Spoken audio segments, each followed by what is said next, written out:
मुदाकरात् मोदकं सदा विमुक्तिसाधकं कलाधरावतंसकं विलासिलोकरञ्जकम् अनायकैकनायकं विनाशितेव दैत्यकं नताशुभाशुनाशकं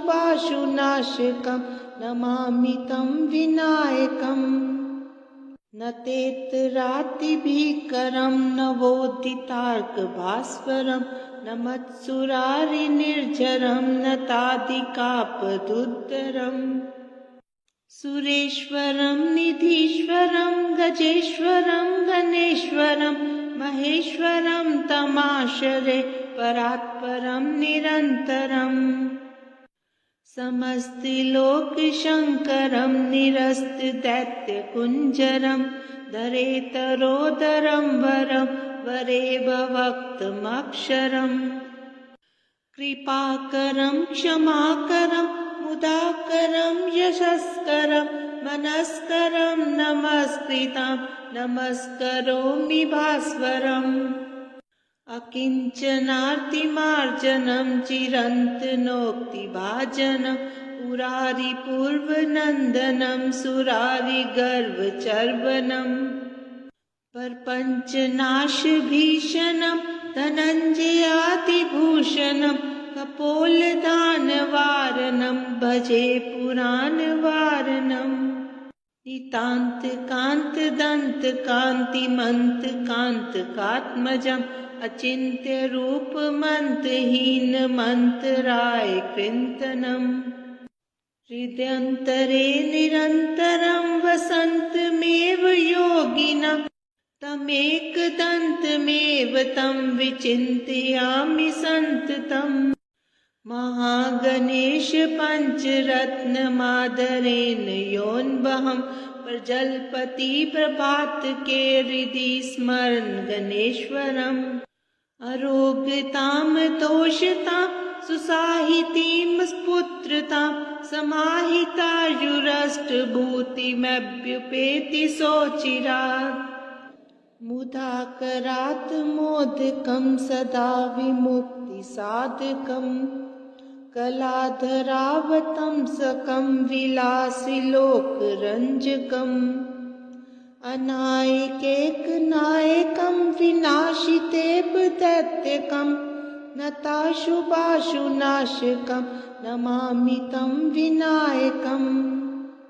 न तेतरातिभीकरं नवोदितार्कभास्वरं न मत्सुरारिनिर्झरं न तादिकापदुद्धरम्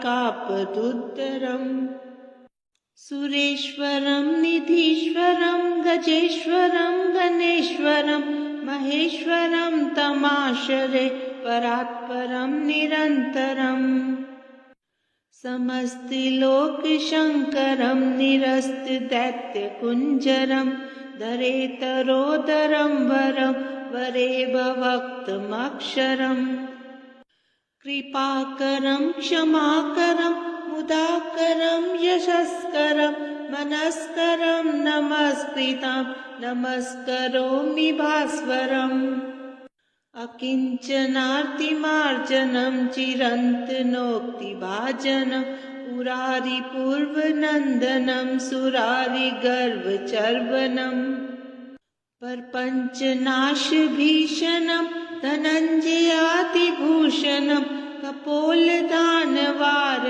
भजे पुराणवारणम् नितान्तकान्तदन्तकान्तिमन्तकान्तकात्मजम् अचिन्त्यरूपमन्तहीनमन्तराय कृन्तनम् हृदयन्तरे निरन्तरं वसन्तमेव योगिनं तमेकदन्तमेव तं विचिन्तयामि सन्ततम् महागणेश पञ्चरत्नमादरेण योऽन्वहं प्रजलपति प्रभातके हृदि स्मरन् गणेश्वरम् अरोगतां तोषतां सुसाहितीं स्फुत्रतां समाहितायुरष्टभूतिमभ्युपेति सोचिरात् मुदाकरात् मोदकं सदा विमुक्ति मुक्तिसाधकम् कलाधरावतंसकं विलासिलोकरञ्जकम् अनायकैकनायकं विनाशितेव दैत्यकं नताशुभाशुनाशकं नमामि तं विनायकम् न तेतरातिभीकरं नवोदितार्कभास्वरं न मत्सुरारिनिर्झरं न तादिकापदुद्धरम् सुरेश्वरं निधीश्वरं गजेश्वरं गणेश्वरं महेश्वरं तमाश्रये परात्परं निरन्तरम् समस्तिलोकशङ्करं निरस्तदैत्यकुञ्जरं धरेतरोदरं वरं वरेभवक्तमक्षरम् कृपाकरं क्षमाकरं मुदाकरं यशस्करं मनस्करं नमस्कृतं नमस्करोमि भास्वरम् अकिञ्चनार्तिमार्जनं चिरन्तनोक्तिभाजनं पुरारिपूर्वनन्दनं सुरारिगर्वचर्वणम् परपञ्चनाशभीषणं धनञ्जयातिभूषणं कपोलदानवारणं भजे पुराणवारणम् नितान्तकान्तदन्तकान्तिमन्तकान्तकात्मजम् अचिन्त्यरूपमन्तहीनमन्तराय कृन्तनम् हृदयन्तरे निरन्तरं वसन्तमेव योगिनं तमेकदन्तमेव तं विचिन्तयामि सन्ततम् महागणेश पञ्चरत्नमादरेण योऽन्वहं प्रजल्पति प्रभातके हृदि स्मरन् गणेश्वरम् अरोगतां तोषतां सुसाहितीं स्फुत्रतां समाहितायुरष्टभूतिमभ्युपेति सोचिरात् मुदाकरात् मोदकं सदा विमुक्तिसाधकम् कलाधरावतंसकं विलासिलोकरञ्जकम् अनायकैकनायकं विनाशितेव दैत्यकं नताशुभाशुनाशकं नमामि तं विनायकम् न तेतरातिभीकरं नवोदितार्कभास्वरं न मत्सुरारिनिर्झरं न तादिकापदुद्धरम् सुरेश्वरं निधीश्वरं गजेश्वरं गणेश्वरं महेश्वरं तमाश्रये परात्परं निरन्तरम् समस्तिलोकशङ्करं निरस्तदैत्यकुञ्जरं धरेतरोदरं वरं वरेभवक्तमक्षरम् कृपाकरं क्षमाकरं मुदाकरं यशस्करं मनस्करं नमस्कृतं नमस्करोमि भास्वरम् अकिञ्चनार्तिमार्जनं चिरन्तनोक्तिभाजनं पुरारिपूर्वनन्दनं सुरारिगर्वचर्वणम् परपञ्चनाशभीषणं धनञ्जयातिभूषणं कपोलदानवारणं भजे पुराणवारणम् नितान्तकान्तदन्तकान्तिमन्तकान्तकात्मजम् अचिन्त्यरूपमन्तहीनमन्तराय कृन्तनम् हृदयन्तरे निरन्तरं वसन्तमेव योगिनं तमेकदन्तमेव तं विचिन्तयामि सन्ततम् महागणेश पञ्चरत्नमादरेण योऽन्वहं प्रजल्पति प्रभातके हृदि स्मरन् गणेश्वरम् अरोगतां तोषतां सुसाहितीं स्फुत्रतां समाहितायुरष्टभूतिमभ्युपेति सोचिरात् मुदाकरात् मोदकं सदा विमुक्तिसाधकम् कलाधरावतंसकं विलासिलोकरञ्जकम् अनायकैकनायकं विनाशितेऽपदैत्यकं नताशुभाशुनाशकं नमामि तं विनायकम् न तेतरातिभीकरं नवोदितार्कभास्वरं न मत्सुरारिनिर्झरं न तादिकापदुद्धरम् सुरेश्वरं निधीश्वरं गजेश्वरं गणेश्वरं महेश्वरं तमाश्रये परात्परं निरन्तरम् समस्तिलोकशङ्करं निरस्तदैत्यकुञ्जरं धरेतरोदरं वरं वरेवक्तमक्षरम्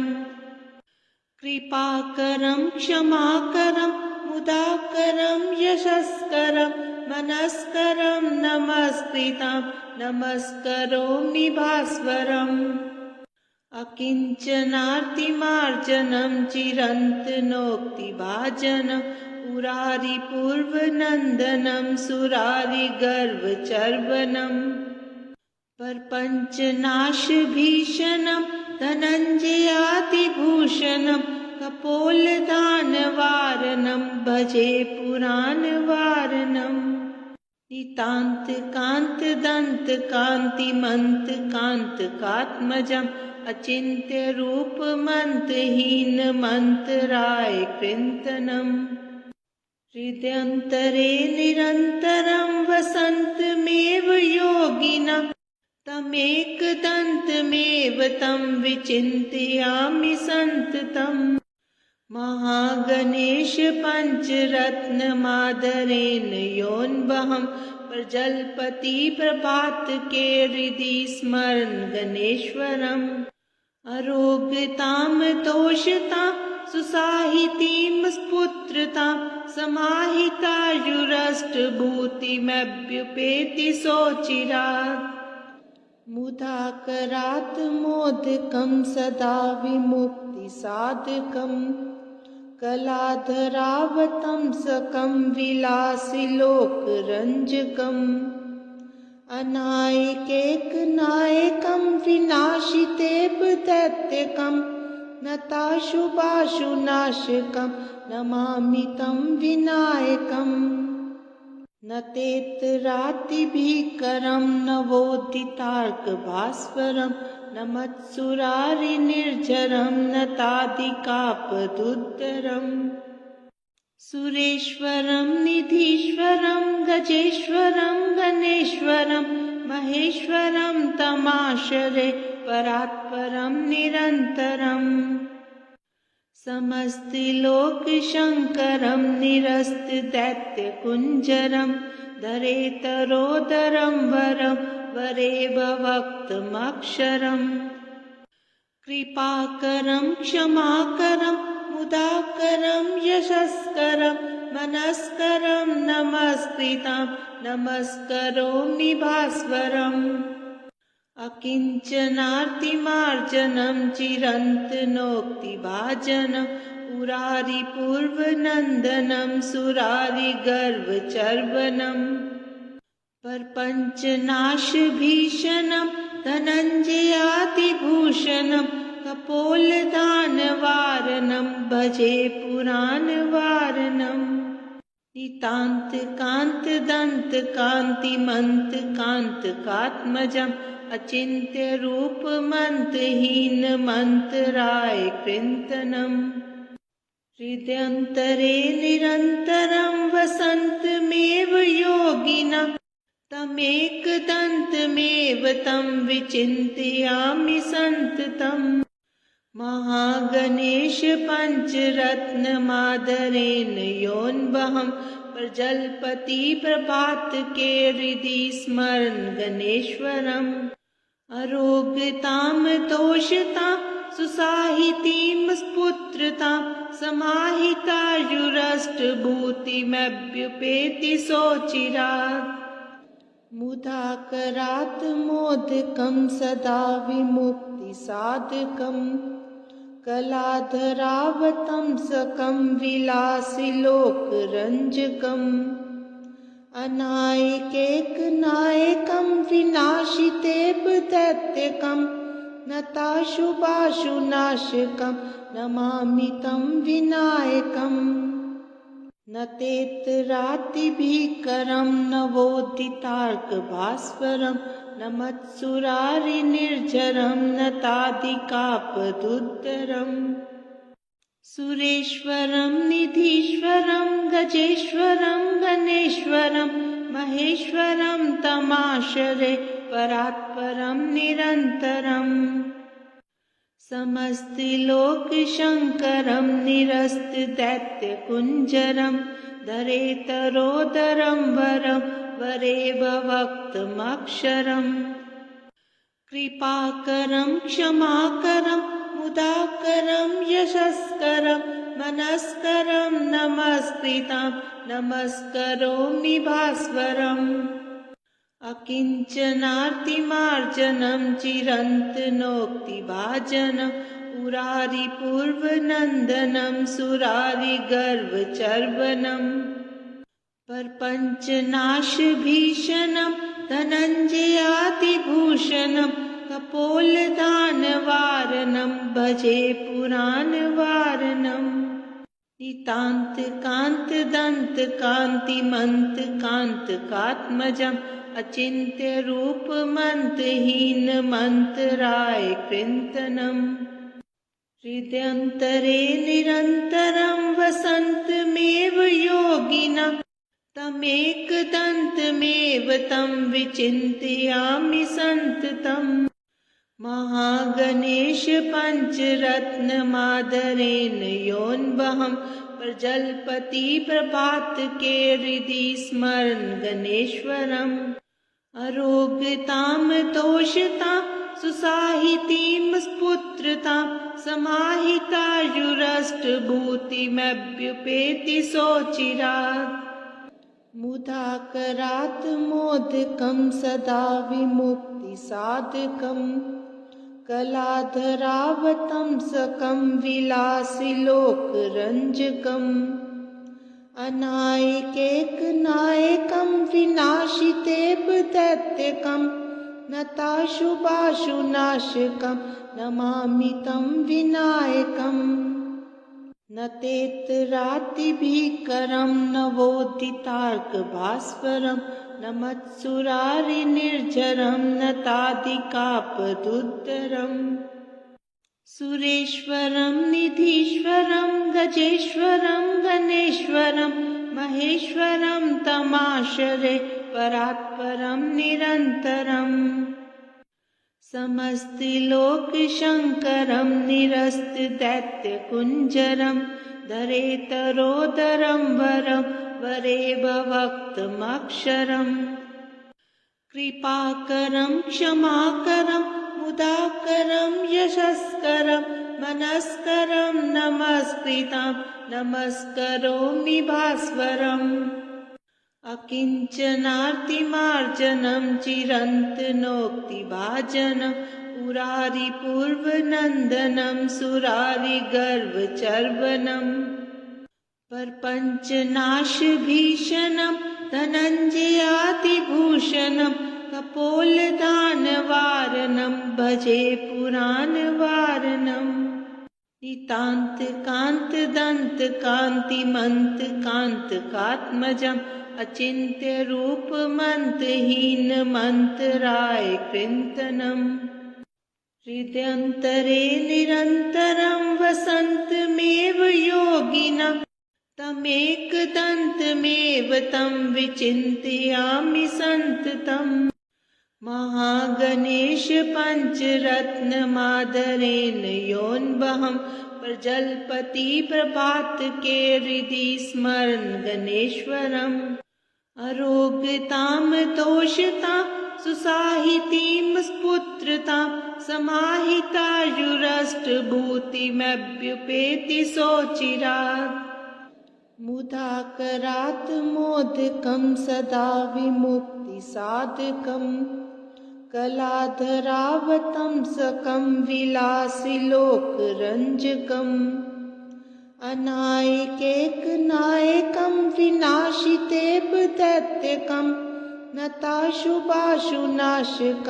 नमामि तं विनायकम् न तेतरातिभीकरं नवोदितार्कभास्वरं न मत्सुरारिनिर्झरं न तादिकापदुद्धरम् सुरेश्वरं निधीश्वरं गजेश्वरं गणेश्वरं महेश्वरं तमाश्रये परात्परं निरन्तरम् समस्तिलोकशङ्करं निरस्तदैत्यकुञ्जरं धरेतरोदरं वरं वरेव वक्तमक्षरम् कृपाकरं क्षमाकरं मुदाकरं यशस्करं मनस्करं नमस्कृतं नमस्करोमि भास्वरम्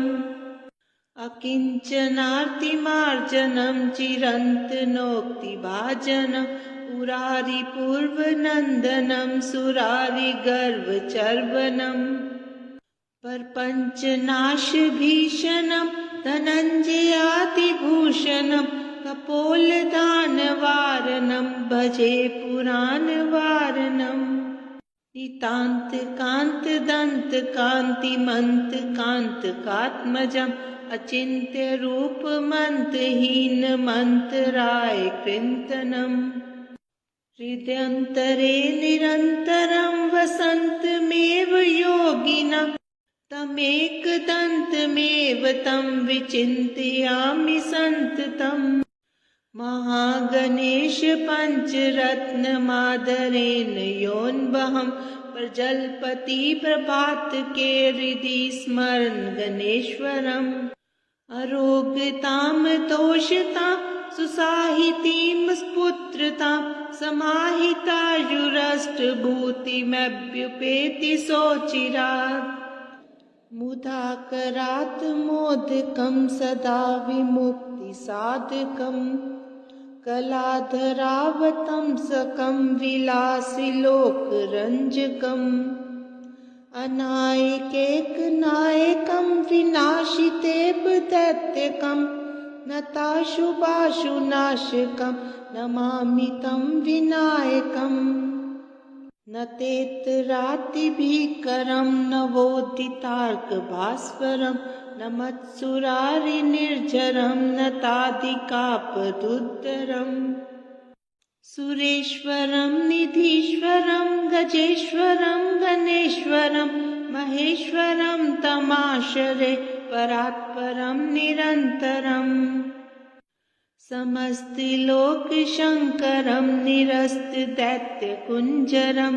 धरेतरोदरं वरं वरेव वक्तमक्षरम् कृपाकरं क्षमाकरं मुदाकरं यशस्करं मनस्करं नमस्कृतं नमस्करोमि भास्वरम् अकिञ्चनार्तिमार्जनं चिरन्तनोक्तिभाजनं पुरारिपूर्वनन्दनं सुरारिगर्वचर्वणम् परपञ्चनाशभीषणं धनञ्जयातिभूषणं कपोलदानवारणं भजे पुराणवारणम् नितान्तकान्तदन्तकान्तिमन्तकान्तकात्मजम् अचिन्त्यरूपमन्तहीनमन्तराय कृन्तनम् हृदयन्तरे निरन्तरं वसन्तमेव योगिनं तमेकदन्तमेव तं विचिन्तयामि सन्ततम् महागणेश पञ्चरत्नमादरेण योऽन्वहं प्रजलपति प्रभातके हृदि स्मरन् गणेश्वरम् अरोगतां तोषतां सुसाहितीं स्फुत्रतां समाहितायुरष्टभूतिमभ्युपेति सोचिरात् मुदाकरात् मोदकं सदा विमुक्तिसाधकम् कलाधरावतं सकं विलासिलोकरञ्जकम् अनायकैकनायकं विनाशितेऽपदैत्यकं नताशुभाशुनाशकं नमामि तं विनायकम् न तेतरातिभीकरं नवोदितार्कभास्वरं न मत्सुरारिनिर्झरं न तादिकापदुद्धरम् सुरेश्वरं निधीश्वरं गजेश्वरं गणेश्वरं महेश्वरं तमाश्रये परात्परं निरन्तरम् समस्तिलोकशङ्करं निरस्तदैत्यकुञ्जरं धरेतरोदरं वरं वरेवक्तमक्षरम् कृपाकरं क्षमाकरं मुदाकरं यशस्करं मनस्करं नमस्कृतं नमस्करोमि भास्वरम् अकिञ्चनार्तिमार्जनं चिरन्तनोक्तिभाजनं पुरारिपूर्वनन्दनं सुरारिगर्वचर्वणम् परपञ्चनाशभीषणं धनञ्जयातिभूषणं कपोलदानवारणं भजे पुराणवारणम् नितान्तकान्तदन्तकान्तिमन्तकान्तकात्मजम् अचिन्त्यरूपमन्तहीनमन्तराय कृन्तनम् हृदयन्तरे निरन्तरं वसन्तमेव योगिनं तमेकदन्तमेव तं विचिन्तयामि सन्ततम् महागणेश पञ्चरत्नमादरेण योऽन्वहं प्रजलपति प्रभात के हृदि स्मरन् गणेश्वरम्